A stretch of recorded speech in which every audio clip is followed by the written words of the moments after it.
বাগেরহাটে 4টি সংসদীয় আসন বহাল রাখার দাবিতে মহাসড়ক অবরোধ। বাগেরহাট থেকে এইচ নান্টু রিপোর্টে বিস্তারিত। বাগেরহাটে 4টি সংসদীয় আসন বহাল রাখার দাবিতে খুলনা মাওয়া মহাসড়কের নওয়াপাড়া এবং খুলনা মোংলা মহাসড়কের কাটাখালী মোড় অবরোধ করে বিক্ষোভ করেছে সর্বদলীয় সম্মিলিত কমিটি। বৃহস্পতিবার সকাল 9টা থেকে দুপুর 1টা পর্যন্ত এই অবরোধে যান চলাচল বন্ধ থাকায় মহাসড়কে দীর্ঘ যানজটের সৃষ্টি হয়। অবরোধ ও বিক্ষোভ কর্মসূচি সফল করতে জেলার বিভিন্ন রাজনৈতিক দলের নেতৃবৃন্দ ও হাজার হাজার সাধারণ জনগণ উপস্থিত হন।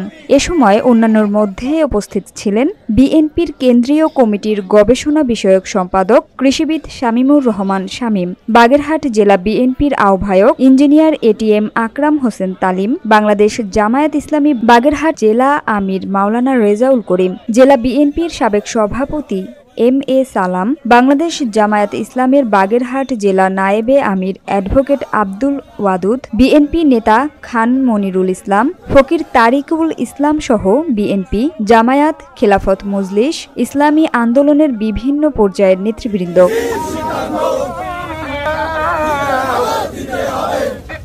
এ সময় বক্তারা হুঁশিয়ারি উচ্চারণ করে বলেন, আগামী 25 আগস্ট নির্বাচন কমিশনের শুনানিতে যদি বাগেরহাটের 4টি আসন বহাল না রাখা হয় তাহলে 26 আগস্ট থেকে কঠোর আন্দোলনের পাশাপাশি বাগেরহাটের সাথে সারা বাংলাদেশের যোগাযোগ বিচ্ছিন্ন করা হবে।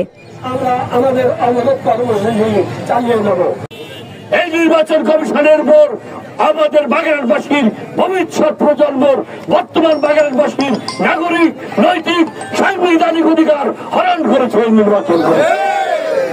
সিইসি যদি আমাদের দাবি মেনে না নেয় তাহলে বাগেরহাটকে বাংলাদেশের মানচিত্র থেকে আমরা আলাদা করে ফেলব।